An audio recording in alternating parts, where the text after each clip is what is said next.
Welcome to NTD News Today. I'm Kevin Hogan. Let's take a look at our top stories.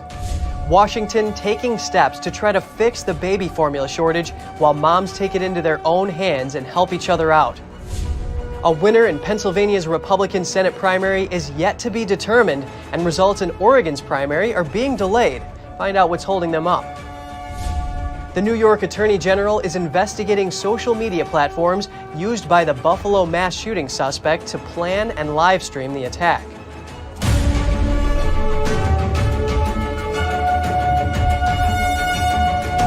Washington is taking more steps to address the baby formula shortage. President Biden is invoking the Defense Production Act, and two bills are heading to the Senate after passing in the House late last night. NTD's Jessica Beatty has more.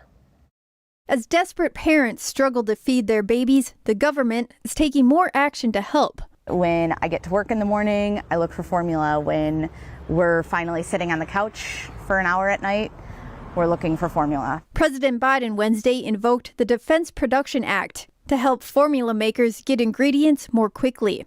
The Defense Production Act gives the government the ability to require suppliers to direct needed resources to infant formula manufacturers before any other customer who may have ordered that good. And he's speeding up imports, sending planes overseas to pick up infant formula that meets U.S. health and safety standards so we can get it on the store shelves faster. Baby formula aisles at U.S. supermarkets have been decimated since top U.S. manufacturer Abbott in February recalled formulas after complaints of bacterial infections. Meanwhile, two bills are heading to the Senate after passing in the House late Wednesday night. The Access to Baby Formula Act has strong bipartisan support.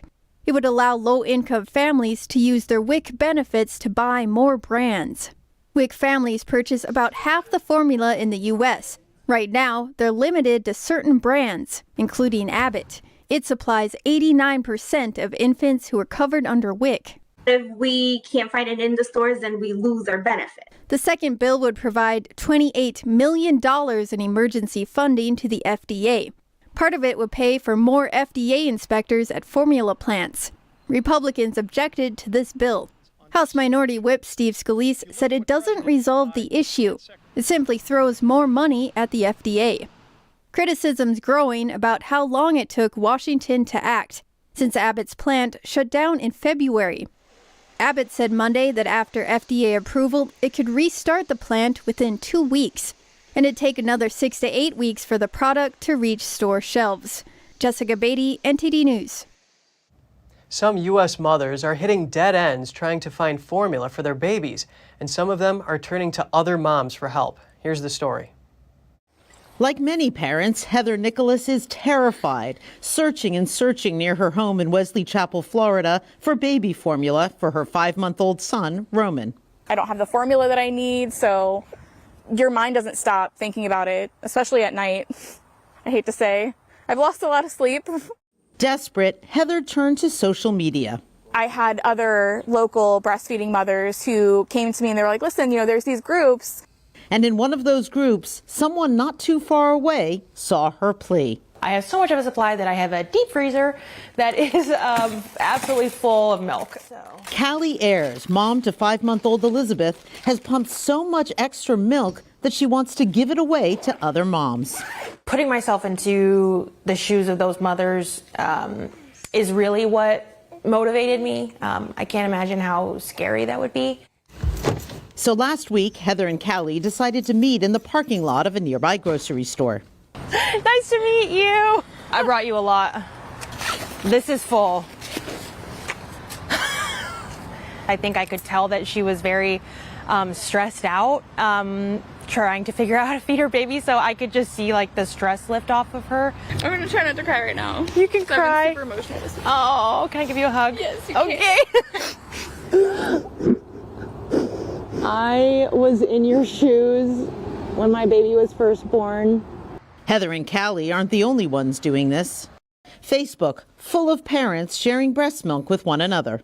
But the American Academy of Pediatrics doesn't recommend this kind of unregulated sharing. Its spokesperson saying the quality and safety of the milk cannot be assured.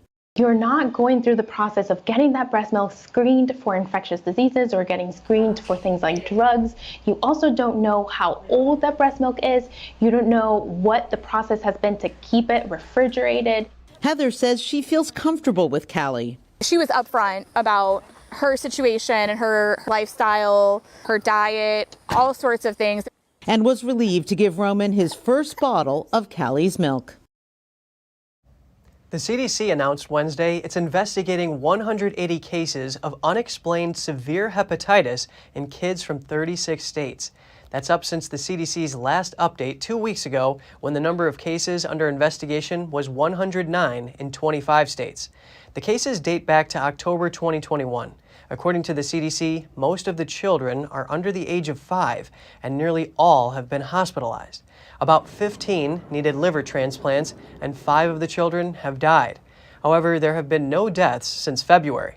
It's still a mystery what is causing the hepatitis, which is the general term doctors use to describe inflammation of the liver.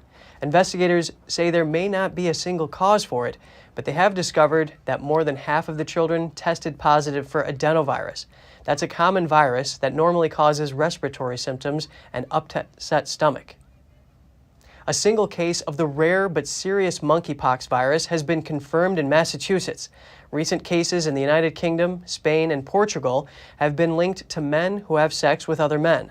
The U.S. Centers for Disease Control and Prevention confirmed the U.S. case on Wednesday. The Massachusetts Department of Public Health said the man poses no risk to the public and is in the hospital in good condition. Contact tracing efforts are underway. Monkeypox symptoms typically begin with flu-like illness and swelling of the lymph nodes. It progresses to a rash on the face and body. Most infections last 2 to 4 weeks.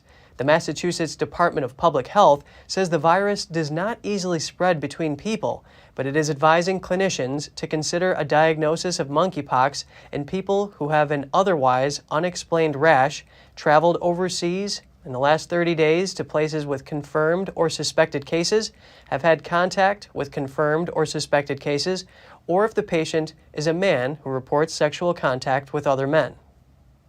Vote counting continues in Pennsylvania for the Republican U.S. Senate nomination. And in Oregon, primary results are delayed because of one county's blurry barcode ballots. NTD's Jeremy Sandberg reports. Suspense is growing in Pennsylvania's Republican Senate primary.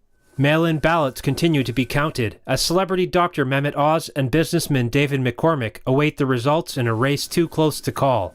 Oz now has a projected 31.2% of the vote against McCormick's 31.1%. In Pennsylvania, an automatic recount is held when leading candidates are within a 0.5% difference. Thousands of votes have yet to be counted. Most are absentee ballots. The Pennsylvania Secretary of State's office says more than 100,000 mail-in ballots have yet to be counted, and that it could take a few days to report unofficial results.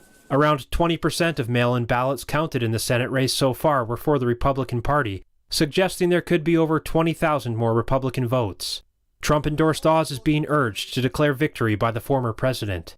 And in Oregon, blurry ballot barcodes are delaying primary results. 7-term incumbent Democratic Congressman Kurt Schrader represents Oregon's 5th congressional district. He is in a tight race with progressive candidate Jamie McLeod Skinner. The race remains too close to call, largely because of results outstanding from Clackamas. County Chairwoman Tootie Smith said at a news conference the county offered Hall extra staff in early May when the problem with the defective ballots were discovered, but Hall didn't accept the offer. They have known about the blurred barcodes for weeks. They must take the steps necessary to correct this problem they knew about weeks ago. Election workers are transferring the votes to fresh ballots by hand so they can be counted. We will assist them by supplying additional people and any other resource necessary to ensure a timely, accurate election process and honoring voter integrity. Hall says the tally will be done by June 13th, which is the last day to certify results under state law. Jeremy Sandberg, NTD News. U.S. cybersecurity officials are ordering all federal civilian agencies to fix flaws in a widely used software program. The software is made by VMware It has a vulnerability that may allow hackers to remotely access computer files. The emergency directive gives agencies 5 days to either update the software or remove it from their computer networks. VMware issued a fix for the software on April 6th, but not all users have updated their computers. The U.S. Cybersecurity and Infrastructure Security Agency wants to avoid another national incident like the SolarWinds hack. New York Attorney General Letitia James said that state authorities have launched an investigation into several social media platforms. They believe the accused Buffalo grocery store gunman used the platforms to plan, promote, and broadcast the attack that left 10 dead. Here are the details. New York Attorney General Letitia James announced on Wednesday that her office is investigating a number of social media companies the suspected Buffalo grocery store gunman used to plan, promote, and stream the attack that left 10 dead. In a tweet, James mentioned Twitch, 4chan, 8chan, and Discord, along with other platforms the accused shooter used to amplify the attack. The FBI said 18-year-old Peyton Gendron opened fire with a semi-automatic rifle on Saturday at a grocery store in Buffalo, shooting 13 people. Gendron, who surrendered to police after the attack, apparently publicized a racist manifesto on the internet and broadcasted the attack in real time on social media platform Twitch, a live video service owned by Amazon.com. The FBI described the act as racially motivated violent extremism. New York Governor Kathy Hochul on Wednesday said she hopes to strengthen the state's red flag law by issuing an order for state police to seek emergency orders to stop individuals from possessing weapons if it is believed that they are a threat to themselves or others. Gendron has been jailed without bail on a charge of first-degree murder. He pleaded not guilty. A volunteer team of professional crisis counselors traveled to Buffalo, New York with their comfort dogs. Their man's best friend helped locals deal with the trauma of the recent shooting at a grocery store. NTD's Andrew Thomas has more. It's the Tri-State Canine Response Team's 11th deployment, with the first being the Pulse nightclub shooting on June 12, 2016. Group that deployed to Buffalo are from Florida, New Jersey, Pennsylvania, and Delaware. We got an invite to come to help the community after the mass shooting. We support first responders and the community, family members, and victims. On Tuesday afternoon, the team arrived at the Tops Friendly Market store, 7 miles away from the one that was the scene of the shooting. Well, the dogs work with us as we're crisis counselors. They help us work with the individuals after something happens to kind of start to rebuild the resiliency in the community. We call them our co-therapists sometimes, so they'll be able to make the person feel comfortable, to de-stress.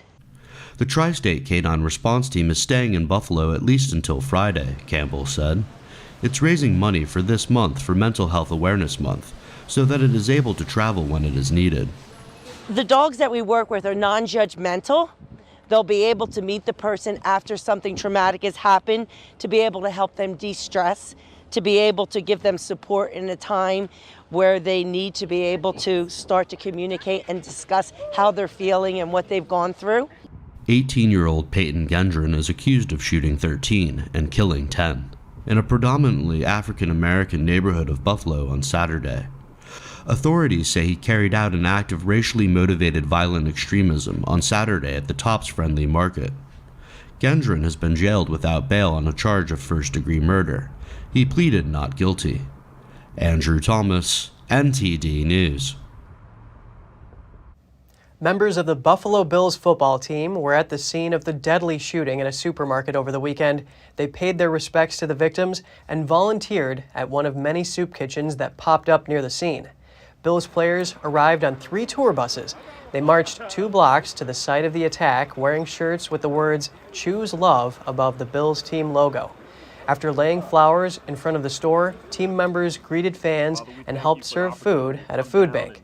According to a post on the official Buffalo Bills Twitter account, the team's foundation is donating $200,000 to support local response efforts to the attack. The NFL Foundation will be matching the donation with an additional $200,000. Judges on New York State's top court heard arguments in Albany on Wednesday over whether an elephant named Happy should be freed from the Bronx Zoo. An animal rights group says Happy is covered by a law that protects against unlawful imprisonment. NTD's Andrew Thomas has the details. The 51-year-old Asian elephant has called the New York City Zoo home since 1977. Happy has been kept apart from other elephants in a 1-acre enclosure at the zoo since around 2006. The deprivation of the bodily liberty is being confined in alone and in a 1-acre pen, and we think she's also detained in a barn for a lot of the times when it's cold, because elephants they're not cold cold-weathered species. So she spends a lot of her time in a barren sort of cell or in a 1-acre pen without another elephant.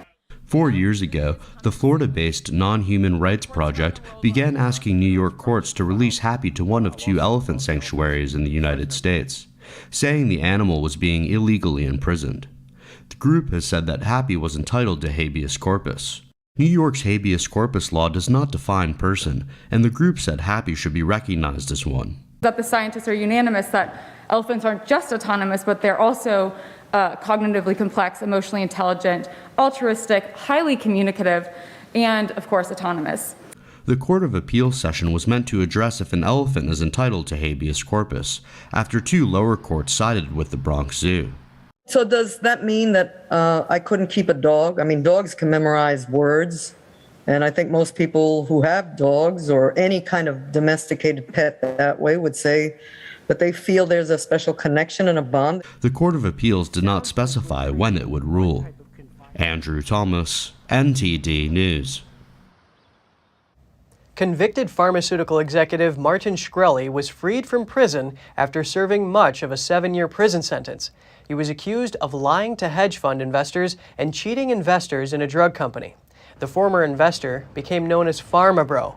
That's for raising the price of a drug often used to treat AIDS patients to $750 a pill. He was criticized by Congress for the move. He has defended his decision by saying insurance and other programs ensured that people who need the drug would ultimately get it. The convicted felon is now at a halfway house. The man's full release from federal custody is projected to come on September 14th. He was sentenced to the 7-year term after a 2017 conviction for lying to investors about the performance of 2 hedge funds he ran, skimming money for himself from those funds, and defrauding investors in a drug company by hiding his ownership of some of its stock. He was also ordered to forfeit $7.3 million. An escaped inmate from Texas is still on the run 6 days after he escaped while being transported to a prison medical facility. Authorities say 46-year-old Gonzalo Lopez stabbed a guard on the bus, causing the bus to crash. He then ran away. The Texas Department of Criminal Justice says the perimeter of the search has narrowed to an area of about 5 square miles, and authorities believe they could find Lopez soon. Hundreds of law enforcement officers are continuing the round-the-clock search effort on foot, on horseback, and by air. They said it's the department's largest concentrated manhunt ever. No prison clothes have been found, so authorities believe Lopez could still be in them. Lopez is serving back-to-back life sentences for shooting at a sheriff's deputy in 2004 and killing a man after holding him ransom on a drug debt. There is a $50,000 reward for his arrest. A growing wildfire in Texas has authorities asking some people to evacuate. The Mesquite Heat Fire near Abilene has grown to about 5,000 acres and has already destroyed several homes. There are no reports of injuries. The fire is only 10% contained. The Taylor County's Sheriff's Office said Wednesday that the evacuation recommendation is currently voluntary, but winds could change conditions on the ground quickly. Coming up, Nebraska makes plans to build a canal in Colorado. The structure would divert water out of the South Platte River as a water rights battle brews between the 2 states. And Mastercard is rolling out new technology that allows consumers to pay with their face. But the technology is controversial, and some fear it can be compromised. Stay tuned for more right here on NTD News.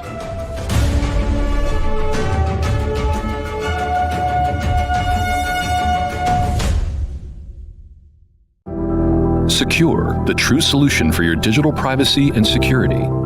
Secure is a private and secure messaging and email solution hosted in Switzerland, using military-grade encryption and Swiss privacy laws, giving you true privacy. Secure is 100% private and does not collect or sell any of your personal data. Secure's Helix technology connects you securely to our Swiss servers without the need of a VPN, guaranteeing privacy and security for all your communications. Secure Messenger doesn't require your phone number or any personal data that hackers target. Chat by Invites allows you to chat privately and securely with anyone outside of your secure network without the need for others to download Secure. Secure Send offers you a private and secure way to email anyone outside of Secure. You won't find this level of privacy or security on any other email or instant messaging application. Visit secure.com. Regain and protect your privacy today.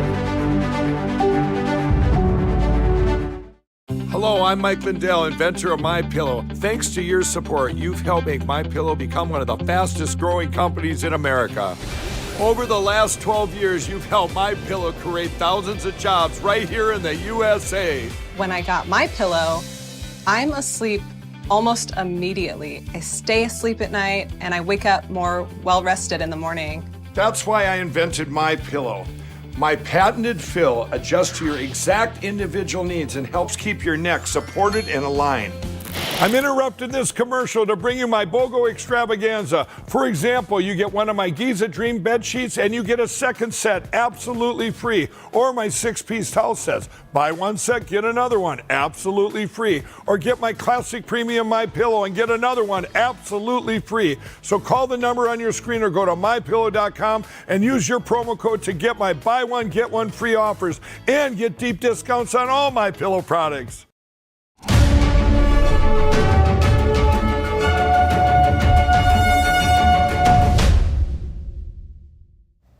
A water rights battle is brewing between Colorado and Nebraska amid a severe drought. Now Nebraska plans to build a canal in Colorado to divert water out of the South Platte River. NTD's Andrew Thomas has more. Nebraska rancher Steve Hansen is concerned about water. Urban population growth in neighboring Colorado is threatening to divert water resources away from Nebraskan farmers. That's one of our fears, is we see the huge urban developments. I hesitate to use the word sprawl, but the huge urban developments in Colorado is threatening some of our water. Almost 100 years ago, Nebraska and Colorado signed an agreement that divided South Platte water during growing season. It also stated Nebraska could build a canal in Colorado to capture surplus flows after growing season was over. For 99 years, Nebraska officials held off on a canal. But this spring, the state legislature voted to begin funding the project. On the South Platte, that water is used to supply water for human needs, for the municipalities that have all grown up, and for agriculture. Colorado farmers are bracing for the impact. On the high plains of northeastern Colorado, Don Schneider is planting hundreds of acres of corn. Through the canal, Nebraska can stake a claim on that surplus water under the agreement. Snyder says that means he and his neighbors won't be able to replenish their wells. When we get this demand from Nebraska that they want to put in the canal and they want to pull some of this water that we're used to taking for our augmentation, it like I said, it's very unsettling of what the future could hold for us if we can't pump our wells. Fifth-generation Nebraska cattle breeder Hansen supports the canal. He says he understands that Colorado farmers use surplus flows to replenish their aquifer, but any extra supply could help prolong his operation. It's going to have to be a collaboration. You know, we're going to have to get along with our neighbors to the west in Colorado, and I understand what they're doing now, and I don't, you know, I would do the same if I were able to. But I would like to see some of that water get over here and used for the purposes that it was originally intended for, and that would make a difference, I think. Farmers on both sides emphasize they'd like to see a workaround that serves everybody. Andrew Thomas, NTD News. Millions of Americans are seeing surging utility bills with hikes on everything from fuel to electricity. And as we head into the warm summer months, your wallet could really take a hit as you try to cool down your home. In today's Consumer Watch, we have some quick and easy ways to keep those costs down. Utility bills are surging, from water, gas, electricity, even trash collection. And with summer quickly approaching, millions of Americans could be faced with dangerously high costs. Unfortunately, it's going to be a heartbreaking and potentially fatal summer for families who can't afford electricity. The natural gas market is largely driving up huge hikes on fuel, oil, propane, and electricity. But consumer experts say the war in Ukraine is also adding fuel to the fire. My bill is more than triple what it was last year in the same period of time. And so for people who live on a budget, this is a budget buster. Here are 5 tips to keep utility bills down this summer. Number 1, use your dishwasher. While it does use electricity, it saves energy and water. The California Energy Commission says that could save you an average of 5,000 gallons of water each year. Also, air dry the dishes to reduce your dishwasher's energy use by up to 50%. Number 2, ditch the thermostat and use a fan. A fan uses 10% of the energy that a central air conditioner does. Number 3, switch to smarter bulbs. LED bulbs use at least 75% less energy than incandescent lighting. Number 4, use cold water when you wash laundry. Consumer Reports says 90% of the electricity used to wash a load goes towards heating the water. Number 5, check the air ducts. Holes, clogs, and leaks can lose around 20% of the HVAC's efficiency. Businesses are blaming credit and debit cards for higher prices at some stores. Credit card giants Visa and Mastercard raised their interchange rates, also called swipe fees, last month. Merchants pay the fees to banks and credit card companies for transactions made with credit or debit cards. The fees are not a flat rate. They vary depending on several factors, including the retailer, type of card, and transaction size. Some retailers say the increased fees will force them to raise prices on consumers or stop accepting certain credit cards. Visa and Mastercard claim the fees will help pay for rewards programs and banking services and guarantee payment in cases of customer overdraft or fraud. Fumbling for your phone or hunting for your wallet at the checkout may soon be a thing of the past. Mastercard is rolling out next-generation biometric technology that will allow you to pay using your face. But this controversial technology has also raised some eyebrows. NTD's Jeremy Sandberg explains. A biometric checkout program will allow the technology that can already unlock your phone to pay the bill. Mastercard is introducing a new app that will eliminate the need for passwords or PIN codes. It's a cool new technology which allows consumers to pay with a smile, their face, or just wave. The company has outlined a set of standards that apps must comply with. They say it helps ensure the security and privacy of personal data when people pay biometrically. Mastercard says doing away with passwords will make digital transactions safer. Ultimately, we want our payment experience to evolve with the way we live, the way we do business. And that's what we are doing here. We're making it as simple as, opening your mobile phone. But not everyone is convinced we should be sharing our biometric data. Amos Toe of Human Rights Watch says the uniqueness of our biometric identifiers presents unique harms and can easily be compromised. If they are being stolen as part of a data breach, or if they are compromised in any other way, it's very difficult to recover that biometric identifier and to safely protect it again. And so this means that the privacy and safety concerns associated with using biometric identifiers are exponentially higher. Facial recognition technology is already in use commercially. A fast food outlet in Hangzhou, China, has allowed diners to pay by face since 2017. Mastercard says its first pilot program will launch this week in Brazil with the PayFace app. The company says it's also working with Pay by Face, Pop ID, and Fujitsu Limited. Jeremy Sandberg, NTD News. Just ahead, Russia's deputy prime minister says half of Gazprom's customers have opened Ruble accounts under a new payment plan. And the G7 is meeting to decide how to help Ukraine cover its bills in the coming months. And Deminers are risking their lives to clear unexploded ammunition in a town northwest of Ukraine's capital.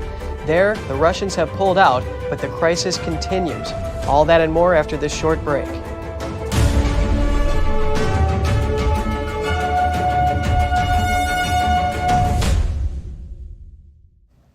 Half of Russian gas giant Gazprom's customers have opened Russian accounts. That's as Moscow continues to force foreign countries to pay in rubles. NTD reporter Jeremy Sandberg has the details. According to Russian Deputy Prime Minister Alexander Novak, half of Gazprom's 54 clients have opened accounts with Gazprom Bank. As I understand it, about half of those banks have already opened special accounts in rubles and foreign currencies at our designated bank Gazprom to ensure revenue earnings by converting them into rubles and paying for the gas provided in rubles. Almost all supply contracts signed between Gazprom and EU companies are in euros or US dollars. But Russia has required European buyers to pay for its gas only in rubles. Novak said some major companies have already followed the new scheme. Payment for April deliveries happened in May, and in the next couple of days we will see a final list of those who had paid in rubles and who has refused. A UN spokeswoman says it's not advisable for companies to go beyond the European Commission's guidance, especially given the current sanctions against Russia. We have given guidance to the member states that says what it is that they can do. And what it is that they can do is open a bank account in the currency of the contract that they hold with Gazprom, make the payment to that bank account in the currency of the contract, and issue a statement saying that for them this means that they have fulfilled their contractual obligations. In Germany, G7 finance leaders are discussing how to help Ukraine pay its bills as the war continues to drain its cash. An agreement could be reached by Friday. We see a number of double-digit billion euros which are needed for the foreseeable future of the next months. And I'm quite optimistic that we will be able at this G7 meeting to raise funding which allows Ukraine to defend itself over the next month. Also on the agenda are soaring inflation, supply chains disruptions, and an impending food crisis. At the Food Security Ministerial in the UN headquarters, U.S. Secretary of State Antony Blinken announced emergency aid to ease world food shortage. This issue has now worsened with the conflict in Ukraine and the resulting supply chain disruptions. Today, given the urgency of the crisis, we're announcing another $215 million in new emergency food assistance. And we'll do much more. According to the U.S. Agency for International Development, by the end of the year, the war in Ukraine could drive up to 40 million people into poverty and food insecurity. Jeremy Sandberg, NTD News. Russia says nearly 700 more Ukrainian fighters have surrendered in Mariupol. However, according to a pro-Russia separatist leader, commanders are still holed up in tunnels beneath the giant Azovstal steelworks. Russia's defense ministry released footage on Wednesday of what it claims are wounded Ukrainian soldiers from a besieged steel plant in the city of Mariupol. The men appeared to be in hospital beds, and a handful spoke briefly to camera. In the video, one says he had received medical treatment, another that they had been given food. It was not possible to establish if the men were speaking freely. Earlier on Wednesday, Moscow said nearly 1,000 Ukrainian fighters had surrendered since Monday. The soldiers have been holed up for weeks in the Azovstal steelworks as a last stand against Russian forces determined to take over Mariupol. Top commanders of Ukrainian fighters are still inside the plant, according to the leader of pro-Russian separatists in control of the area. Mariupol is the biggest city Russia has captured so far and allows Russian President Vladimir Putin to claim a rare victory in the war. The city of more than 400,000 people lies in ruins, and Ukraine says tens of thousands died under Russian bombardment. The US on Wednesday became the latest country to reopen its embassy in Kyiv. Canada, Britain and others have also recently resumed embassy operations. A village in the German Alps is busy preparing to host the leaders of the G7 for a second time. Chancellor Olaf Scholz of Germany, whose country currently holds the G7 presidency, will hold the summit from June 26th to the 28th. The summit will be at the Schloss Elmo Castle, the same location his predecessor, Angela Merkel, chose in 2015. The secluded luxury hotel was deemed ideal at the time to ensure privacy and security. The hotel's owner calls it a beautiful place everyone likes. Scholz will host the leaders of the U.S., Canada, Japan, Italy, France, and Britain. Ukraine's National Guard released a video showing the moment of explosion on a bridge in the Luhansk region. The video was released on Wednesday. It was said to show a joint special operation between Ukraine's security forces. They're fighting to slow down the advance of Russian troops in the Luhansk region. The location of the video was verified by Roads and Scenery, which matched satellite pictures. Ukraine's defense ministry has predicted many weeks of fighting ahead in the east of the country. Britain said last Friday that Ukraine stopped Russian forces crossing a key river in eastern Ukraine. Russian forces may have withdrawn from the Ukrainian town of Borodyanka, but the town is still faced with danger in the form of unexploded ammunition. Demining crews are now working to clear the area of ordnance. The Russians may have gone, but the war is not yet over in the Ukrainian town of Borodyanka.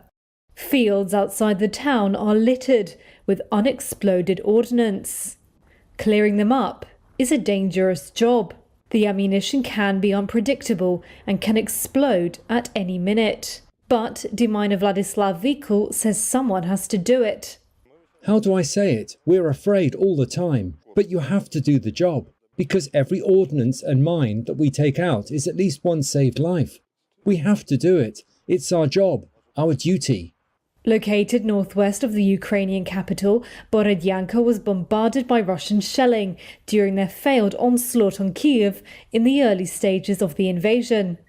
Russia withdrew its forces from around Kyiv in March to refocus their efforts on Ukraine's east. Now, demining crews carefully make their way through fields and woodland, searching for unexploded ammunition. The shells, missiles and mines they find are put deep into the ground before they are destroyed in controlled explosions. And the deminers say there is a lot for them to clear. Still to come, Peruvian police catch a pigeon that was smuggling cannabis to inmates. They caught the pigeon as it was drinking water on prison grounds after a rain. A German company is renting out vegetable gardens to planting hobbyists and to those who want to save on overheads amid rising food prices. We'll have more for you after the short break.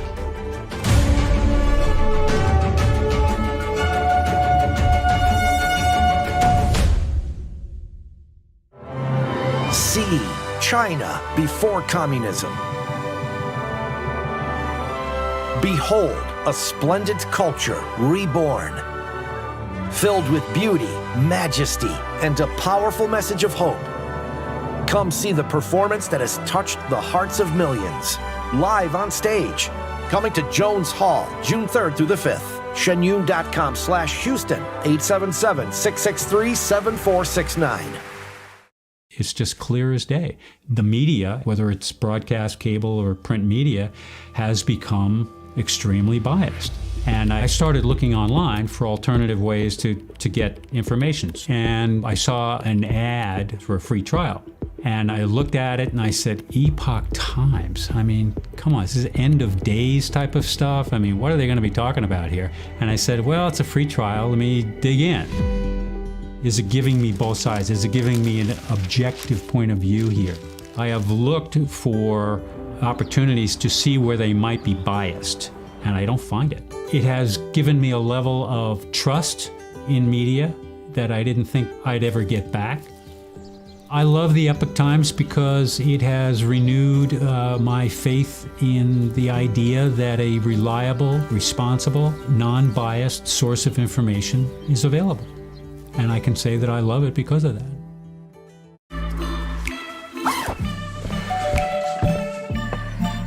Yo, camping buddy. Okay, you guys ready? Dude, I thought you were driving. I thought you were driving. Oh, I never said I was driving. I definitely can't drive.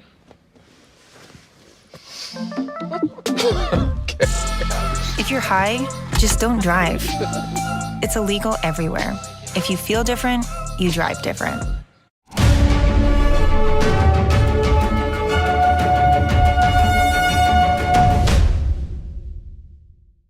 The Salvadoran Navy presented a seized shipment of 1,700 pounds of cocaine out of a low-profile vessel in La Concordia, El Salvador.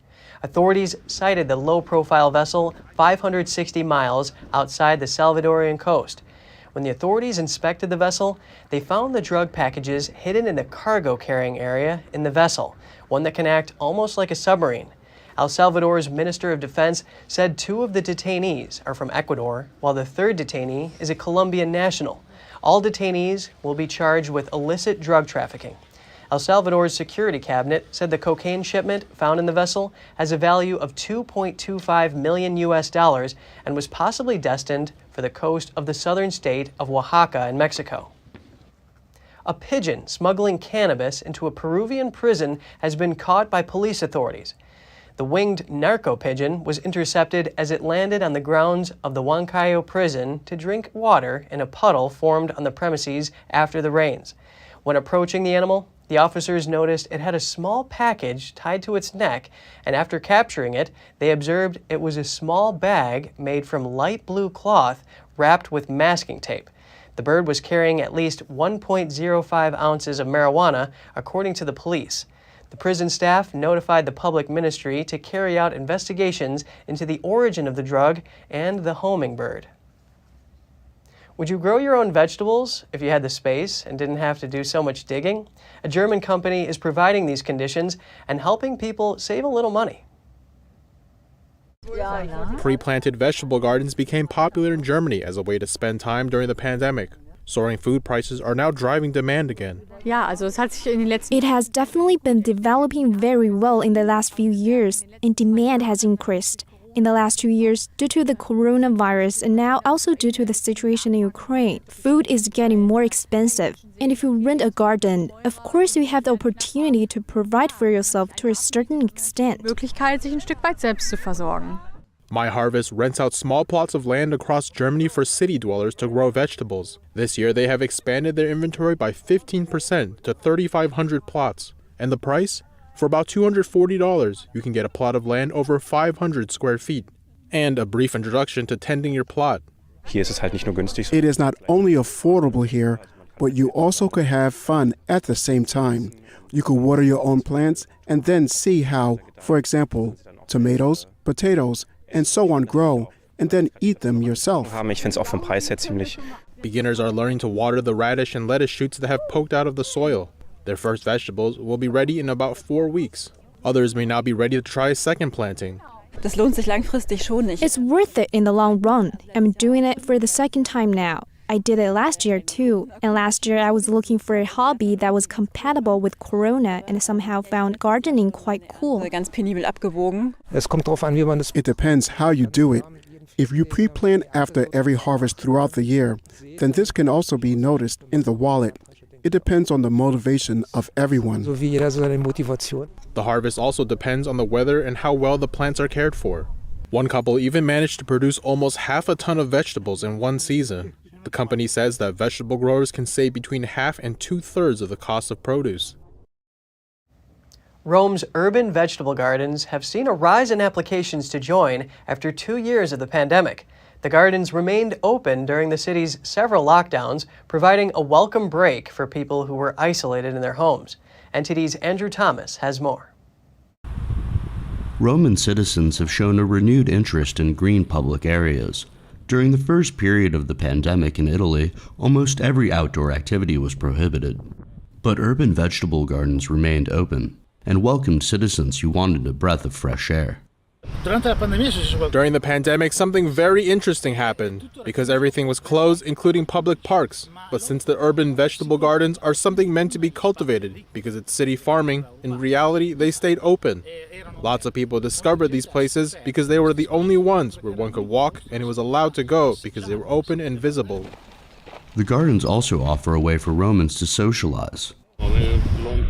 In 2014, thanks to a friend, I received an email about this initiative, and together with a friend, we arrived here and we started this journey together to do some manual labor and share with other people a journey together and share ideas. At the beginning, it was only practical advice on the cultivation of the vegetable garden. Tre Fontane Urban Vegetable Garden was established in 2013. The garden is made up of 121 plots and approximately 300 associates. 20% of those plots have to be assigned to associations involved in social activities and promoting social goals. Ma con il Covid noi siamo stati With COVID, we have been, let's say, a bit luckier than other categories because to be around the vegetable garden in periods when everything was closed was an opportunity compared to others. Because there was distancing, open air, which was not the case in public places like cafes and restaurants. Instead, here it is all open air, and it was possible to talk being at a distance of even 30-50 meters. C'era cosa che non era previsto. Some people from a local public mental health institute cultivate some plots for therapeutic reasons, while some volunteers help children of immigrants with Italian lessons in the afternoon, and retirees can chat and play cards. Andrew Thomas, NTD News.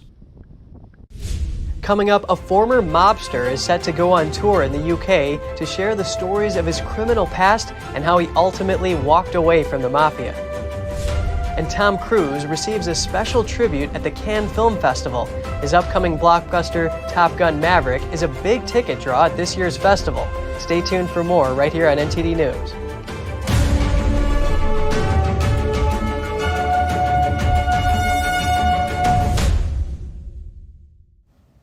A former mobster who walked away from the mafia is now sharing the stories of his past. He's going on tour in the UK, focused on his own redemption and urging others not to take the same path. Michael Francis was a high-ranking member of the Italian-American Colombo crime family before he walked away from his life in the mafia nearly 30 years ago. You know, I was an aggressive guy, and I was fortunate that I knew how to use the life to benefit me in business. You know, I understood. I had a great teacher in my dad, and I was a pretty good listener. And so I kind of saw how that life could really benefit me. I had a head for business. And so that's the route that I kind of took, you know, becoming an entrepreneur in that life. Since then, Francis has sought to deter youngsters from joining organized crime and has pursued a new career as a motivational speaker, author, and commentator. You know, I tell people all the time, if you're a made man in that life, you're part of that life, and you die of old age and you die free, you've really accomplished something. And I mean that, because most everybody I know in that life, everybody is either dead or in prison for the rest of their lives. So I feel very blessed to have, gotten through that. New York-born Francis is now 70 years old and is now bringing stories of his past and reformed life to the UK. He's kicking off a ticketed tour on July 2nd. You know, when I look back also, you know, people say, Michael, you know, do you miss anything about the life? And the answer is yes. You know, I do. I mean, I miss the camaraderie I had with my guys, you know. To me, at the time, there was nothing more powerful than this bond between men. You know, I got your back, you got mine. We were very close. Francis dropped out of college after his father, Colombo underboss John Sonny Francis, went to prison for a bank robbery in 1967. He became a capo, or captain, involved in various dealings, including a massive gasoline bootlegging scheme, and was briefly portrayed in the 1990 mob movie Goodfellas. He said making the decision to leave the mafia was gut-wrenching, but said he now felt blessed to be out. Andrew Thomas, NTD News. Actor Tom Cruise is attending the Cannes Film Festival for the first time in 3 decades, and he receives the Palme d'Or, which is the highest prize at the event. Here are the details. Tom Cruise. Tom Cruise and his Top Gun co-stars, old and new, joined the Cannes Film Festival in France on Wednesday. As the actor walked the red carpet for a screening of Top Gun Maverick,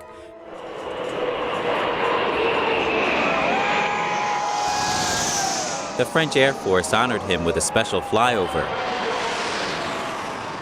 Cruise delighted his fans by signing autographs and posing for selfies. Many of his fans had been camping out since breakfast. Got up really early this morning, at 3 o'clock in the morning, and we've travelled from Carlisle in England, and we're staying in Nice, but we've just come to Cannes to experience the atmosphere, and we'd love a selfie with Tom Cruise. Obviously, what he did back in the 80s was amazing, and we have high expectations for Maverick too. He is one of my favorite actors since forever. When I found out that he was coming, I was really like, I must see him. Absolutely, one way or another. I love him since forever. Me and my father watched Top Gun when I was a child. You know, I wish he could be here with me now, but instead I'm trying to get in to see the sequel for him. So hopefully we can get a chance to get some tickets and get in and see the movie, and maybe even get a chance to meet him. The film festival awarded Cruz with its highest prize, the Palme d'Or, as a special tribute. Cruz addressed the crowd saying, "Thank you for your time. I make these movies for all of you. And they all work so hard to bring this to the big screen, and it's a dream to be here. I'm never going to forget this evening." Joining Cruz were his fellow cast members Jennifer Connelly, John Hamm, and Miles Teller, as well as producer Jerry Bruckheimer and screenwriter Christopher McQuarrie. Cruz received a sparkling send-off as he left the festival, and fireworks lit up the sky.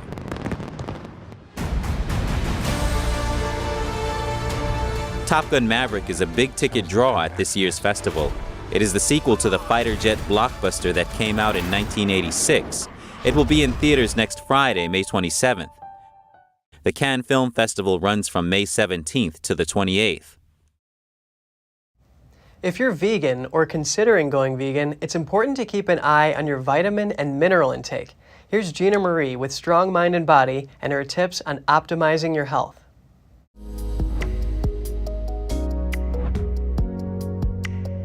There are many reasons people go vegan. Some people think it's healthier, some want to reduce their environmental footprint, and others are concerned about animal welfare. No matter what the reason, many people find it difficult to meet the nutrient intake targets for specific vitamins and minerals. These include vitamin B12, iron, calcium, and iodine. Number 1, vegan food sources of B12. Vitamin B12 is abundant in animal foods, including meat, milk, and dairy products. While traces of vitamin B12 can be found in some mushrooms, nori, or fermented soybeans, more reliable sources include vitamin B12 supplemented soy or nut milks and meat substitutes. Check the nutrition information panel on the label for the B12 content. Number 2, vegan food sources of calcium.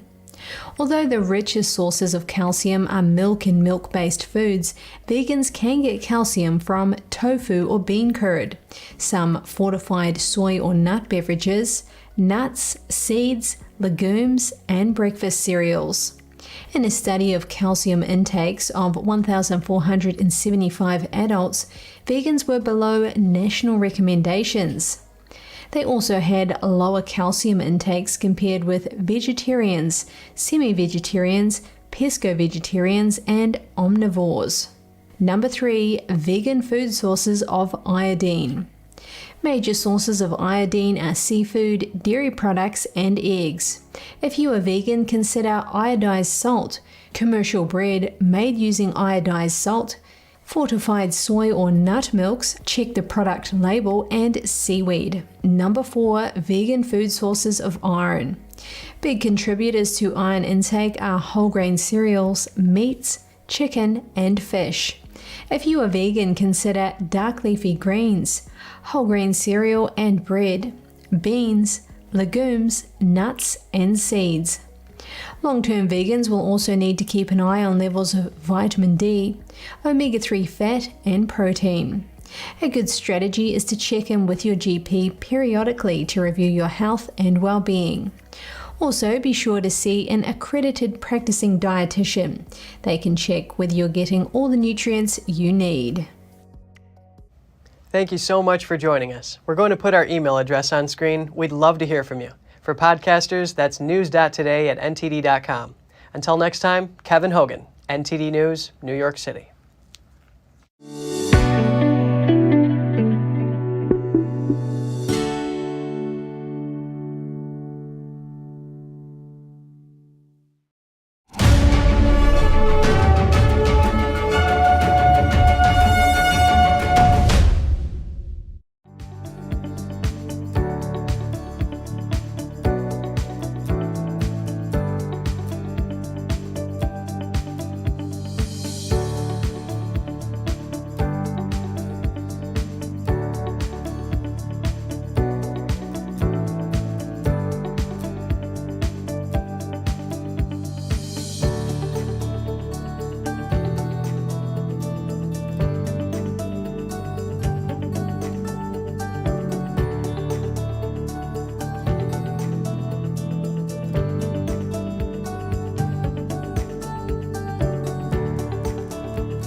Thanks for watching us on YouTube. Did you know YouTube only keeps selected videos on its platform? So if you want to make sure you get the full picture, just subscribe to our newsletter. Go to newsletter.ntd.com and sign up. It's free.